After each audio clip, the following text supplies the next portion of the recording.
All right, everyone, we're back again. Autodesk Flame Beginners Tutorial Series. This is what we've gone over so far. We went through, tracked in, did some little drips with a G mask, tracked in this CG, did a little transition, tracked in these CGs and boxes and a little green screen zombie, tracked this CG in, did some nice little glowy applied to the camera, color corrector, little tricks there. Then we tracked in this guy and G-masked out this doorway. And then we just finished cutting up this little scene to kind of get a little jumpy type of thing. Now we are going to do the jump scare.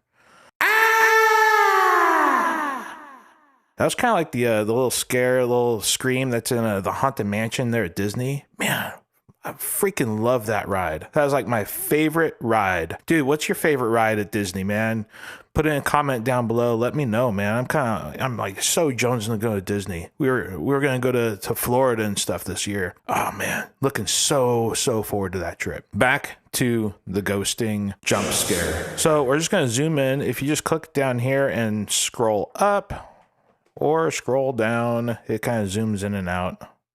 You guys probably already know that, just in case you don't. So space A on both of those. We're going to go escape into our batch. We have these damage effects here. So I would like to see some more RGB shifting and stuff in here. So let's go ahead and jump into this this damage effect here and just see what's going on here. So let's go ahead and make sure that the ghosting is turned on. Let's see about putting the amount at 8.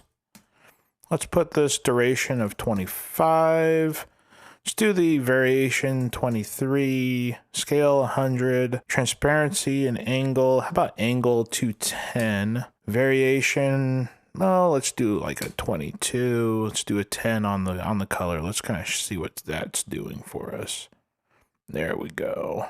Now we're getting some nice shifting. Here's the shift in here. A little bit. Okay, let's go ahead and crank this distortion up. How about the amount? Put him up to 25. Yeah, there we go. Okay, let's kind of back on out here. I just want to see my bearings here. So right about here, we're going to have him just cut out. That's going to be the point where he actually jumps up. So let's drop a marker right there. Okay, so let's space A out of there, just kind of see. Let's go ahead and duplicate this damage. And we want our matte to do the same thing. So I'm going to hold down shift and kiss that on into there. Let's jump on into action. We're going to animate our guy in here with this access here. So first thing, let's go to node preferences. There's multiple ways of doing this. So we have this camera here. The camera, we can apply effects. I'm going to actually go further into detail about all this in another video, but right here, just kind of touching on it, we can apply effects to the camera. We can apply effects to a light. And then there's also global effects that are down in node preferences within action. So this is where you can turn on your anti-aliasing to kind of smooth out edges of text or just the whole scene in general. You can also turn on motion blur, which is something we are going to do right now. So I can apply motion blur blanketed across my whole action, or I can also apply like a motion blur stingray effect directly to the camera and have a little bit more control over it over there. But with this, I just want to have a blanketed motion blur. It renders out a little quicker and stuff. So we're going to turn on motion blur, go to samples 33, the phase of 1, and the shutter, keep that at 1. Let's double click on our access and we'll drop into auto key. We'll put the scale, a key on there, and X and Y. And then we're going to jump ahead just a couple frames. How about we do a scale? Whoa, not that much. How about a scale of 18?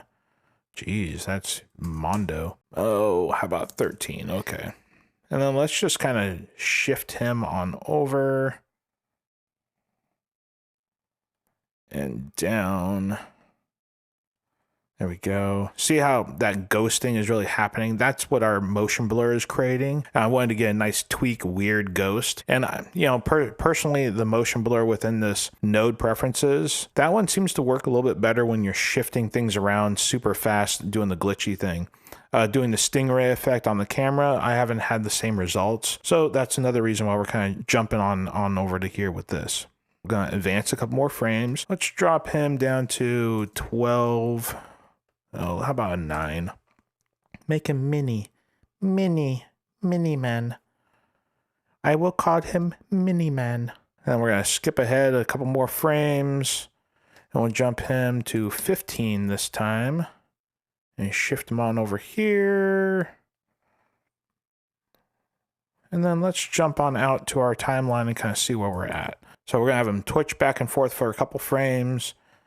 And then we will have him jump at the camera in a couple more frames. So to get him to twitch, we're just going to hold down get an X point. Let's get another X one right here. And then we go to this frame. Let's just shift him over a little bit.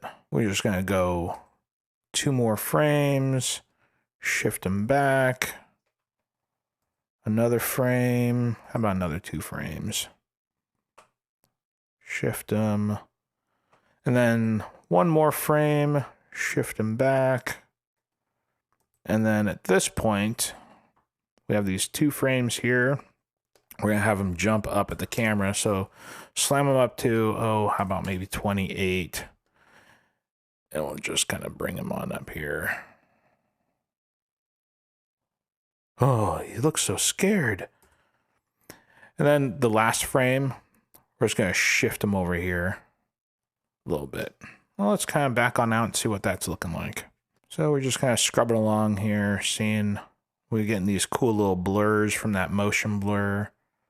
And bing, he's out. So go ahead and render that on out, kind of see how that's looking and stuff. So I got a question for you guys. Please leave a comment. We have this whole other scene right here. And what we're going to do is go on into here and comp a house into the scene, track them on out, get this guy in the road pretty much comped out of the scene, and track in a house to just kind of make this look like a cool, creepy little thing.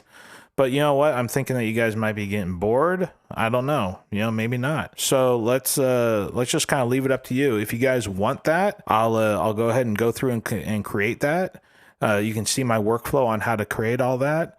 If not, then just don't leave a comment, or leave a comment and say, hey, go yourself. Yeah. Or just click on the subscribe button.